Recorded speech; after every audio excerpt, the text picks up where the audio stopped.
Olha pessoal, meu nome é Rômulo, aqui é o canal Teolitérias e hoje a gente vai falar dessa obra magnífica, O Triste Fim de Policarpo Quaresma. E por que essa obra aqui é tão importante? Ela é importante por vários aspectos. Então imagina você no meio de um cenário pós-republicano, deflagrado por um golpe militar, vivendo as tensões ali do militarismo, de quase uma ditadura, quase a gente pode falar que é uma ditadura, e aí vem um escritor negro, sem muito prestígio social, e desce a lenha nesse regime. Destrói, acaba com valores importantes, critica esses militares que de repente não estavam fazendo nada, só viviam aí, fingiam que lutavam, nunca lutavam, uns que diz que tinha história de luta, nunca lutava, atacando um regime que não ajudava os pobres, mostrando a desigualdade social alarmante que estava acontecendo, como que as favelas começaram, quanto o positivismo era fraudulento para a época, no lema Ordem e Progresso. Agora imagina você fazer tudo isso e ter que publicar o livro do próprio bolso, né? Então ele escrevia no jornal Correio do Comércio, no Rio, os fascículos, mas em 2011 ele publicou essa obra, o nosso Lima Barreto. Ele publicou essa obra com dinheiro do próprio bolso, numa forma bem humilde, no papel brochura bem simples. E depois ele, claro, obviamente, iria sofrer todas as represálias naturais, tanto da sua cor, da sua posição e da sua coragem de escrever esse livro. Bora saber mais disso? Depois dessa introdução, bem, eu vou fazer um resumo da obra das duas partes. Nós vamos analisar hoje a parte 1 e a parte 2, tá? E aí, no próximo vídeo, a parte 3, vamos fazer um resumo da parte 1 e da parte 2, sabendo que o Lima Barreto vai ter um distanciamento do fato que ele está contando. Os fundamentos históricos desse livro estão no governo Floriano Peixoto, de 91 a 95, mas ele vai escrever em 1911. Então tem um distanciamento aí, o que talvez protegeu ele de alguma forma, mas ele morreu em situações de pobreza, passou muita necessidade e teve o reconhecimento muito depois. Bora? Vamos fazer esse resumo da primeira e segunda parte para nos aprofundar. A importância desse livro se dá porque o contexto em que ele foi escrito, ele atualiza esse contexto, então ele dialoga com o momento da produção do livro, um momento um pouco depois, porque ele vai se dedicar basicamente ao governo Floriano Peixoto, que é um pouco antes da edição, que é 1911. Então a gente teve os 2 anos de Deodoro da Fonseca, na proclamação da República, e a partir dele, Floriano Peixoto, os 4 anos e pouco que ele ficou. Então esse livro ele tem uma importância fundamental por ser um registro histórico e basicamente de relevância, porque você vai retomar aquele momento através da literatura. A literatura se torna uma fonte legítima daquele momento, daquelas informações, dos fatos que aconteceram ali, por mais que as pessoas falem que há uma ficção, mas há nuances, há situações, há cenários, há fatos colocados no livro que disparam aí a um índice de veracidade muito grande da obra. Então, por si só, ela é uma fonte de informação muito grande daquele momento ali, e ela vai trazer para a gente essas informações. Começando aqui do ponto de vista da linguagem, é um livro que o jovem tem muita dificuldade de ler atualmente, principalmente em razão de uma escrita mais coloquial. Os períodos eles são um pouco invertidos. O nível de descrição é um nível bem profundo, onde ele descreve com bastante adjetivos. Então a parte que ele vai descrever os cenários rurais, por exemplo, lá o sítio Sossego, que o Policarpo Quaresma vai morar um tempo, depois da desilusão dele em relação ao requerimento pedindo a língua tupi, que ele fez para o parlamento. A descrição do sítio Sossego é maravilhosa. Então é feita uma descrição de um caráter analógico, com muita nuance, muita riqueza de detalhes, e que faz a narrativa, é claro, né, entrar no campo descritivo. Ela dá uma desacelerada, e aí naturalmente o jovem ele vai ter uma tendência, né, mais nessa tendência mais acelerada de leitura, de sentir um pouco o impacto disso. A descrição das pessoas também é muito interessante, fazendo muitas analogias, construindo perfis, né, olhos rasos, oblíquos, que tangenciam a testa, que estão de acordo com as faces. Então ele vai fazendo um tipo de descrição muito particularizada, muito eficiente, e que, claro, que vai cobrar um preço aí do ritmo da trama, naturalmente que vai cobrar um preço. Então, o nível de linguagem, as descrições são muito eficientes, muito bem feitas, com uma riqueza vocabular muito grande, erudição. A trama, ela tem a velocidade necessária, com uma divisão, como um jogo de xadrez, então é colocado as partes do livro de modo a ser a argumentação principal da obra vir encaixando, então ele vai dividir em 3 partes. Então, a primeira parte como ele está ali naquele universo urbano, naquela primeira situação ali, convivendo, né, nos grupos sociais. E a segunda parte ele já se isola e vai para o campo, que já é aquele momento onde tem a descrença no campo. Então,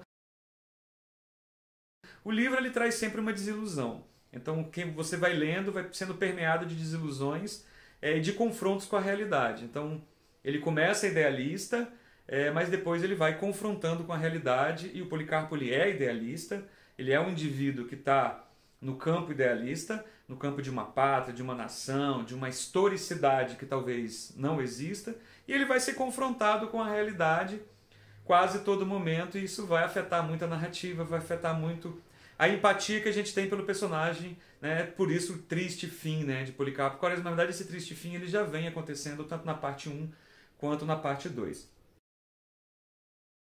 A parte 1 e a parte 2, só para a gente já esclarecer, a parte 1 ela é basicamente onde a gente apresenta o Policarpo, quem ele é dentro do cenário burocrático brasileiro e um pouco do pensamento dele, até o momento que ele tem a grande frustração dele que o desloca lá e que o coloca no manicômio. Então, nessa primeira fase, e que ele vai passar a ser ridicularizado por esse mesmo grupo que, de certo modo, o acolhia, e que agora ele vai perceber que ele não tem mais uso, não tem mais importância.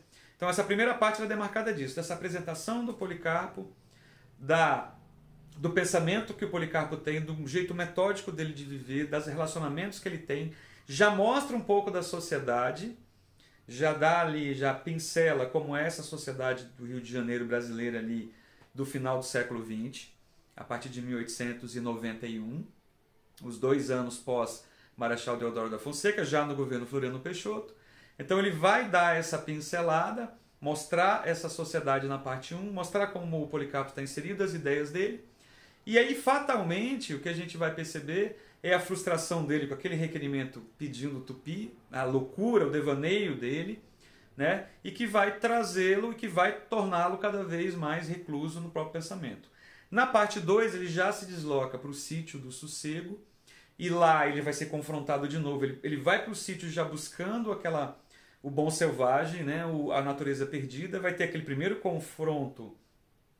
Ele já vai ter aquele primeiro confronto com a questão da idealização que ele faz das terras brasileiras, do campo. Um campo romântico que ele ainda traz, que produz tudo, de que é tudo muito fácil, é só organizar que dá certo.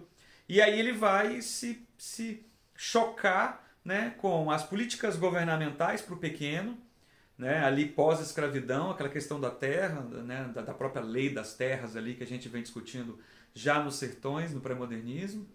Ele vai ter esse embate, perceber que não é como ele imaginava, essa primeira frustração do produtor ali, da terra, do solo, tanto do ponto de vista governamental, do apoio, ao ver as terras vazias, fazendas abandonadas, aí ele vai ter o problema com as saúvas, vai ter o problema do preço, né? O Lima Barreto vai construir, o Triste Fim, ele constrói todo um processo do plantar e do vender, né? Os problemas que se tem e que ele acaba percebendo já depois nessa segunda parte.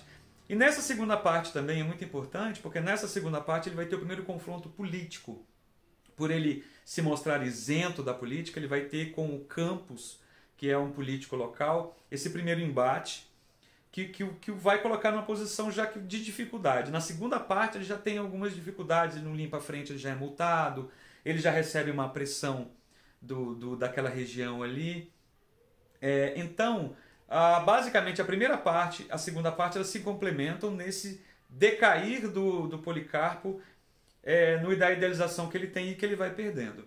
A segunda parte também é demarcada pelo casamento da Olga, e ela vai casar com alguém que ela também vai se decepcionar, também o nível de frustração, porque ela vai casar com um doutor que na verdade é um charlatão que só quer o dinheiro, né, quer o poder, e vai se render aquela pobreza de espírito, que é o que a Olga não quer. A Olga quer uma riqueza de espírito, né, de idealismo, e que, por incrível que pareça, até a segunda parte a gente começa a intuir que ela vê no padrinho dela, que é o Policarpo, que é o padrinho da Olga. O pai é um italiano, que o Policarpo, uma história muito saborosa do livro, o Policarpo ajudou ele com um certo dinheiro, e com aquele dinheiro ele montou uma banca, criou fortuna, e ficou aficionado pelo Policarpo, dando a filha, né, para que ele fosse padrinho. E aí é claro que do capítulo 1 para a parte 1 para a parte 2, a própria relação deles já vai sofrendo um desgaste, né, na medida que o Policarpo ele vai exagerando ali nas suas convicções, e claro que vai ter desgaste aí, basicamente. Então essas duas primeiras partes são muito demarcadas por isso. Na segunda parte também a gente vai começar a ver algumas críticas pontuais que eu vou assinalar aqui, e já o movimento de guerra e já um movimento de insurreição contra o governo do Floriano Peixoto. Ali na segunda parte a gente já começa a ver isso. O posicionamento que a gente vai entender na terceira parte, que eu não vou tratar, eu vou fazer um outro vídeo falando da terceira parte. Então esse é mais ou menos um raio-x da primeira e da segunda parte dessas obras. Alguns detalhes que são muito importantes. Um ponto que é fatal dentro desse livro é onde ele coloca a cultura, né?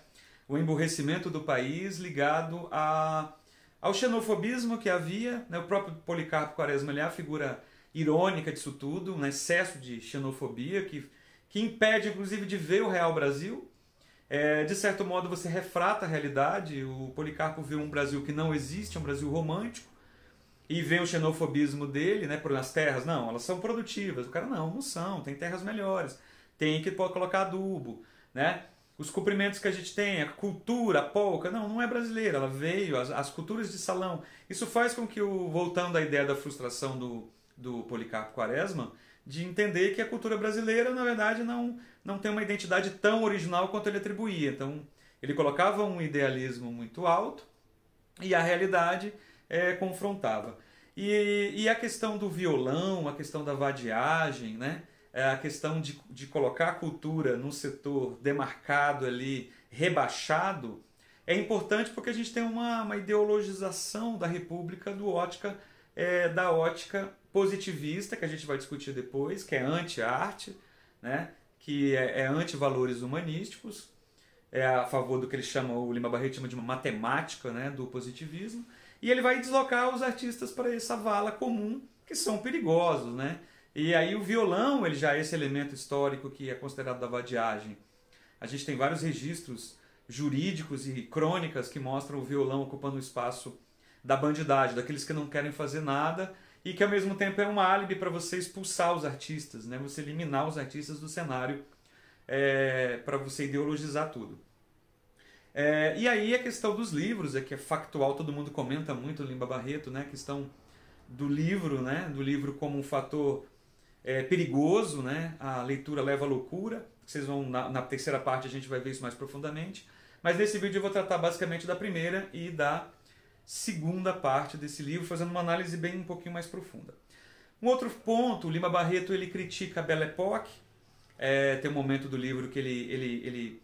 E é legal isso, né? Acho que a gente se analisar aqui nessa aula do Triste Fim, que o Lima Barreto ele vai colocando a sua narrativa e vai se apresentando, pontuando valores e teorias e ideologias que ele tem, e tecendo as críticas que ele vai fazendo em partes pequenas. Então o livro tem um poder de teorizar e de exercer críticas gigantescas. Em dados momentos da narrativa ele vai dosando. Isso é como vocês vão ver na parte 1 e na parte 2. Um outro ponto que é muito importante, que esse livro aqui ele é riquíssimo, né? É justamente a parte que ele trata dos registros arquitetônicos, dos registros urbanísticos das cidades em construção. A gente tem um Rio de Janeiro se consolidando, então se consolidando na parte do que chama de subúrbios, que são as favelas. Então você pega a página 84 dessa edição aqui, ele vai justamente narrar e descrever para a gente como que a consolidação dessas casas sobre a irregularidade do Rio de Janeiro, e falar um pouco do subúrbio. Pequenas casinhas onde moram várias pessoas, e já começa a demarcar esse papel demográfico, essa situação demográfica do Brasil de subir, de construção dos morros. Então ele é um cara que ele já sinaliza para as favelas, né? O Lima Barreto ele é famoso por ser um autor que já sinalizava essa tipologia favela no Rio de Janeiro. Então ele se desloca um pouco ali do eixo da orla do Rio e ele já começa a mirar a sua narração, a sua descrição lá. E ele vai lá no registro, principalmente, tem uma cena muito legal do Ricardo Coração dos Outros, que ele está ali pensativo, ele mora no subúrbio, é o artista que mora no subúrbio, ou seja, já é o artista sujeitado, né, por esse militarismo oco que não tinha cultura, mas que, de certo modo, gostava dos galanteios da corte, do violão e tudo.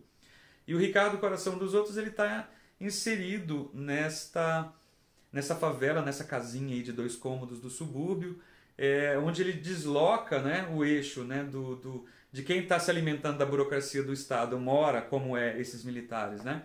Principalmente o Albernaz, que ele cita muito, que é o general, que tem que casar suas várias filhas, né? E é o intento. Aí tem o caso da Ismênia, é um caso bem legal para quem for ler, detalhar essa situação da mulher, né, na época, a Ismênia e a Olga, que são paradoxos aí de 2 mulheres diferentes em relação ao casamento. E ele traz esse deslocamento para o subúrbio, projetando no Ricardo Coração dos Outros, colocando ele ali na pobreza, fazendo essa dialética aí muito interessante entre os que são patrocinados pelo governo, os militares que nunca lutaram, e os artistas, separando e colocando em confronto. Então a favela é um discurso legal, a partir dali do Ricardo Coração dos Outros ele começa a demarcar a favela.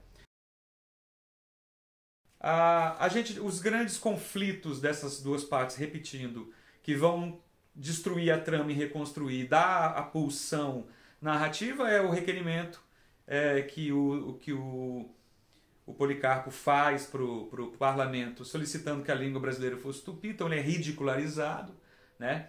E essa ridicularização ela toma proporções gigantescas.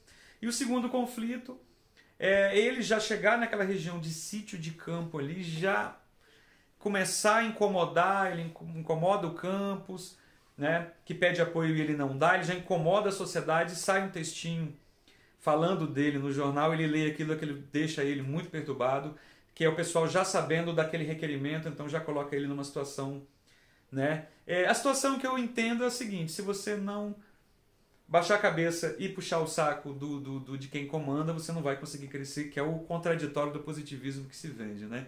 Positivismo como empreendedorismo, como liberdade para você crescer, trabalhe que você crescerá, como diz o Machado, a vencedor as batatas, como o próprio João Romão no Cortiço, né, juntando pedaço aqui, construir um patrimônio.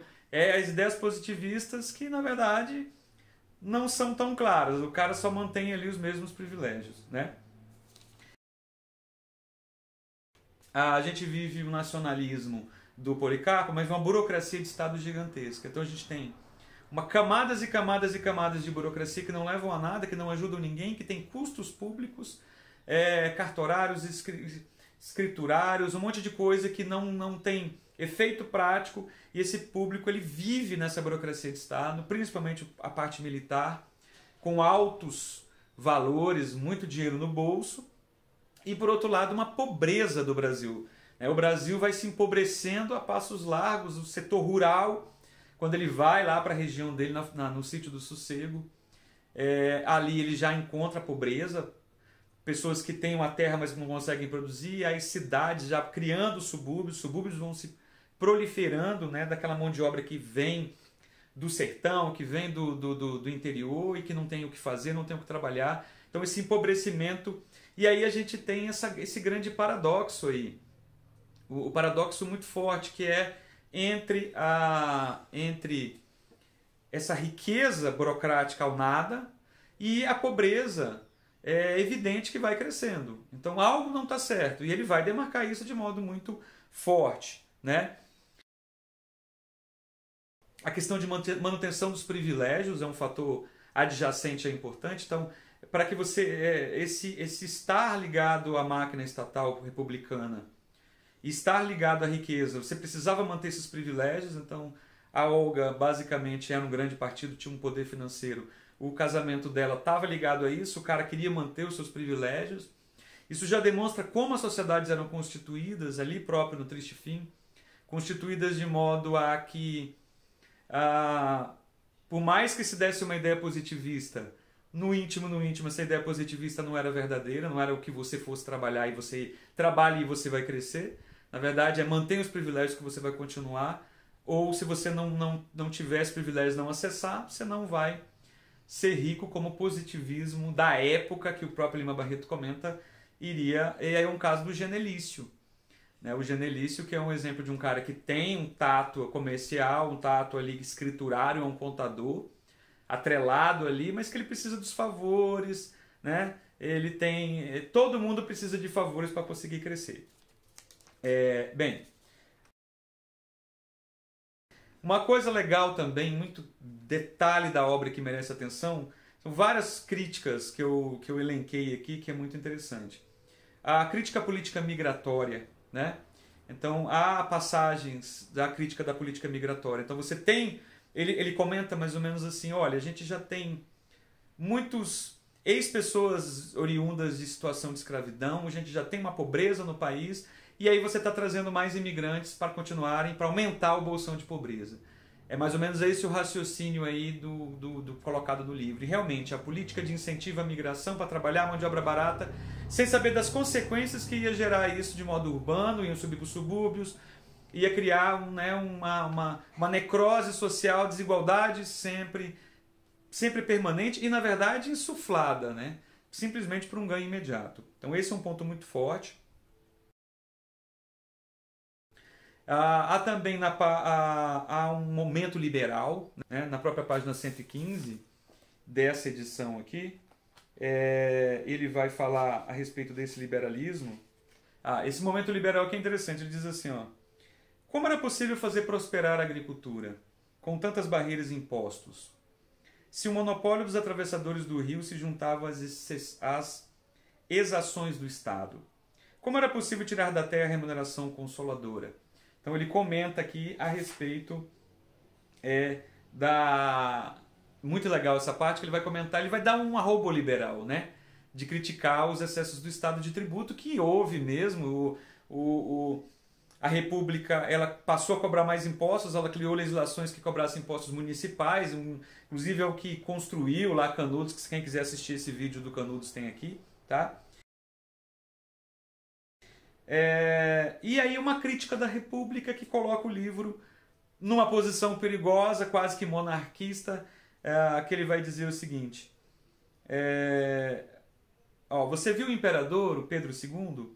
Não havia jornaleco pasquim por aí que o não chamasse de banana e outras coisas. Saía no carnaval, um desrespeito sem nome. O que aconteceu? Foi-se como intruso. Aí o almirante disse, e era um bom homem, amava o seu país. Deodoro nunca soube o que fez. Então é bem legal esse apontamento, essa divergência entre a república e a monarquia, né? Esse processo de república que foi instaurado pelos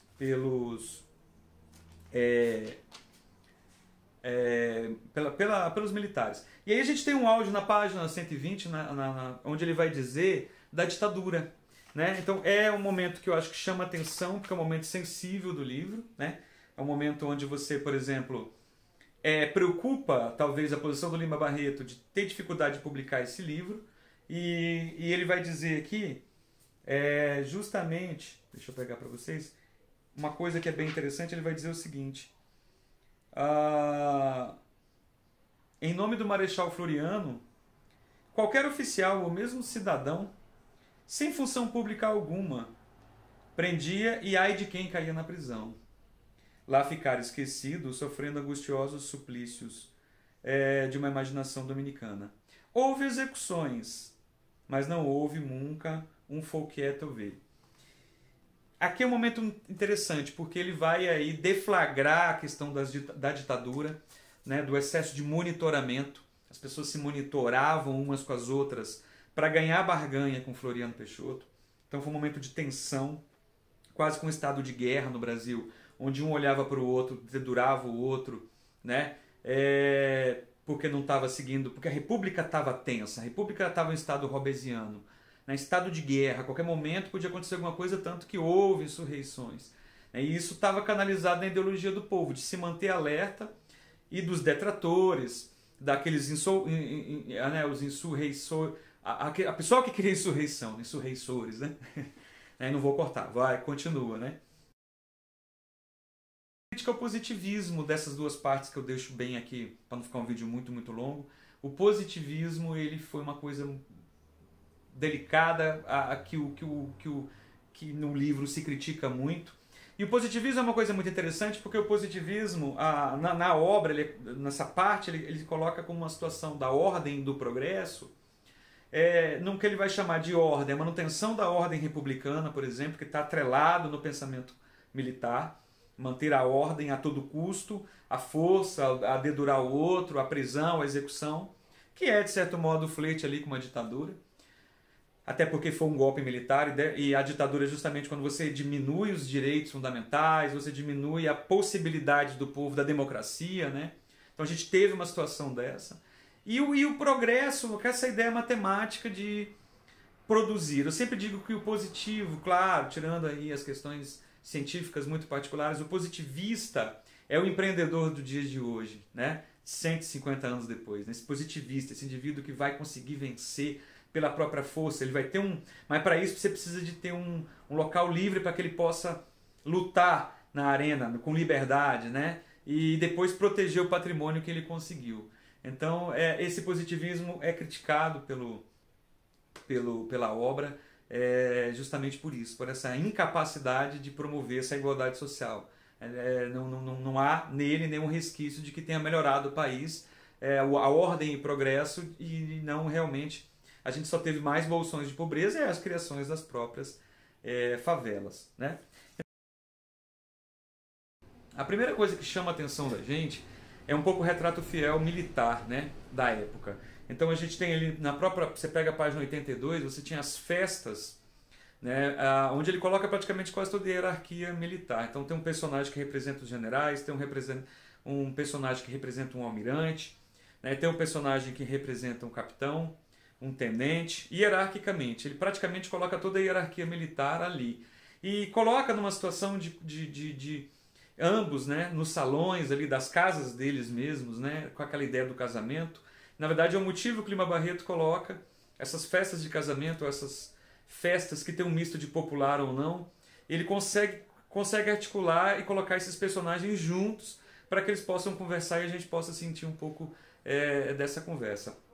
Eu acho bem interessante a forma como ele coloca, porque dá para poder perceber quando o fato deles não terem participado efetivamente, por exemplo, das batalhas, né? Então o Albernaz, né?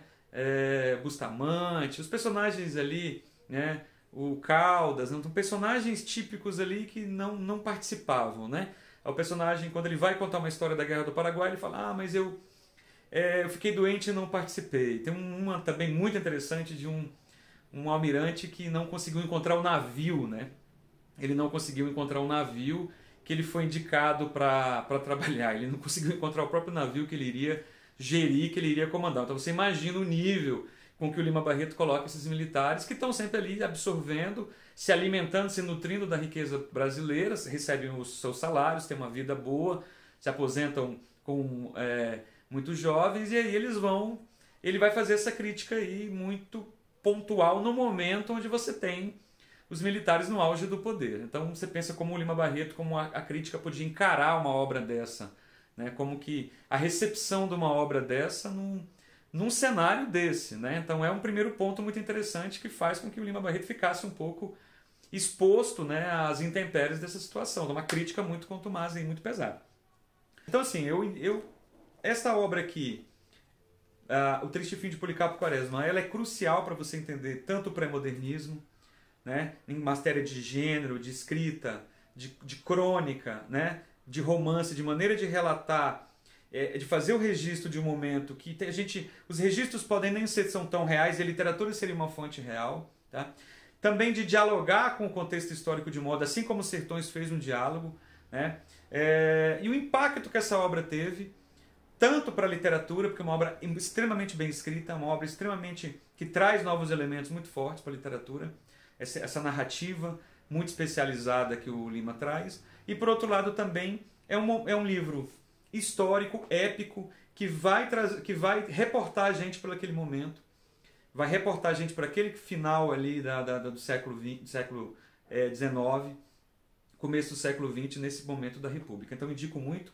Essa aqui é a parte 1 e 2, eu vou fazer um vídeo com a parte 3, trazendo bastante o governo Floriano Peixoto, como foi esse governo Floriano Peixoto, ok? Então fica esperto no próximo vídeo, eu vou me aprofundar na parte 3 e vou comentar a respeito do governo Floriano Peixoto. Beleza? Se gostou do conteúdo, curte, comenta, se inscreva no nosso canal para receber as notificações. Um grande abraço e bons estudos para vocês.